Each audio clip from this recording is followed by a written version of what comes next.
सहारा जंगल में सारे पंछी बहुत डरे हुए हैं, क्योंकि जंगल में बहुत बड़ा तूफान आने वाला है।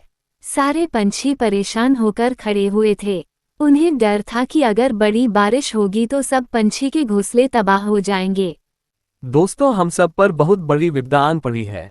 हमारे मौसम के जानकार पक्षियों ने ये सूचना दी है कि 2 से 3 दिन में बारिश के साथ बहुत बड़ा तूफान आने वाला है। आप सबको जल्द से जल्द अपना घोंसला पक्का करना होगी। सारे पंछी डर के मारे एक दूसरे की तरफ देख रहे थे।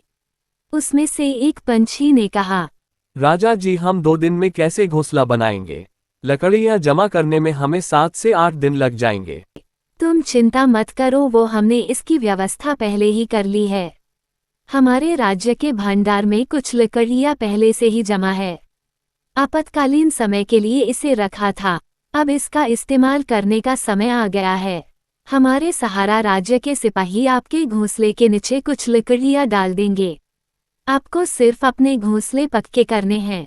चलो अब दोस्तों, तैयारी में लग जाओ। और सारी पंछी अपने अपने घोंसले की तरफ निकल पड़े थे। अब मैं क्या करूं, मेरा तो इस दुनिया में कोई नहीं है और अब मुझसे ये सब काम भी नहीं होते। तुम चिंता मत करो मीनू मौसी, मैं हूं ना। आपके साथ हम दोनों मिलकर अपना घोंसला बनाएंगे ताकि दोनों का समय बच जाए। नहीं, मुझे किसी का एहसान नहीं चाहिए। अगर कहीं तुमने बारिश के समय घोंसले से बाहर निकाल दिया तो मेरा क्या होगा? फिर मैं कहां पर जाऊंगी?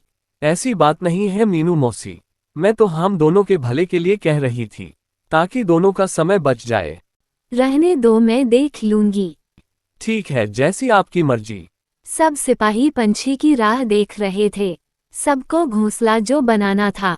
थोड़ी देर बाद सिपाही पंछी लकड़ियां लेकर आ गए। उन्होंने हर एक पेड़ के नीचे लकड़ियां डाल दी है। मीनू मौसी और लाडो लकड़ियों के पास आ जाती है।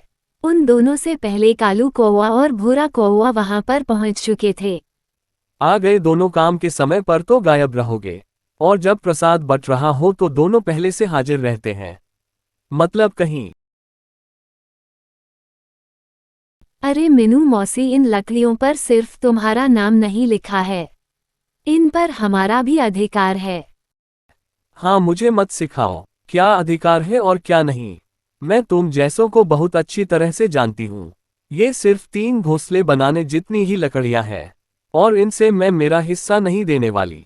तुम तीनों में से किसी एक को दूसरे लकड़ियों का इंतजाम करना पड़ेगा। मीनू मौसम, ये समय झगड़ा करने का नहीं है।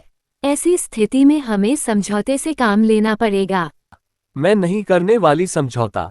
समझौता करना है तो आपस में करो।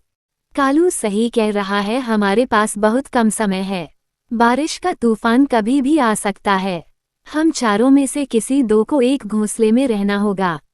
ऐसा करो, कालू और भूरा मिलकर एक घोंसला बना सकते हैं। दोनों की जोड़ी अच्छी बनेगी। नहीं मेरे बाबा, ये कालू बहुत ही आलसी और कामचोर है। इसकी और मेरी नहीं बनेगी। कालू भैया, अब हमारे पास दूसरा उपाय नहीं है। अगर आपको कोई परेशानी नहीं है तो हम दोनों साथ में घोंसला बना लेते हैं। मुझे कोई परेशानी नहीं है लाडो। तो चलो फिर हम घोंसला बनाने की जगह तय करके आते हैं।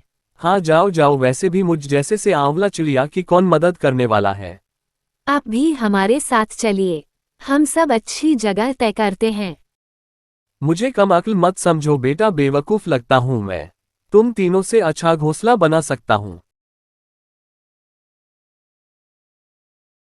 लाडो चलो, हम हमारा काम करते हैं। सब घोंसले की जगह ढूंढने लगते हैं। कालू भैया, आप बताइए घोंसला कहाँ बनाना चाहिए? अरे उससे क्या पूछ रही हो, मैं बताती हूँ। वैसे भी तुम दोनों से ज्यादा मुझे अनुभव है। घोंसला ऐसी जगह पर बनाना होगा जहां पर लकड़ियां लाने में परेशानी ना हो। नहीं लाडो, घोंसला ऐसी जगह पर बनाना होगा जहां पर बाढ़ का पानी ना पहुंच पाए। आपने ठीक कहा भैया, हम उचित जगह पर ही घोंसला बनाएंगे। हाँ, तुम्हें तो उसकी बात ठीक लगेगी, तुम्हारे घोंसले का पार्टनर जो है। मैं तो चली मेरा घोंसला बनाने। ऐसा कहकर मीनू मौसी लकड़ियां लाने के लिए निकल पड़ती है। लाडू, तुम घोंसला बनाने में माहिर हो, तुम घोंसला बनाओ। मैं तुम्हें लकड़ी लाकर दूंगा। हाँ भैया, इससे हमारा काम भी आसान होगा। अब क्या था, सब तो तय हो चुका था। कालू लकड़ी उठाकर लाता और लाडो चिड़िया घोंसला बनाने लगती है। इधर भूरा कौवा वजन में हल्की लकड़ियां उठाकर अपनी डाली पर रख रहा था।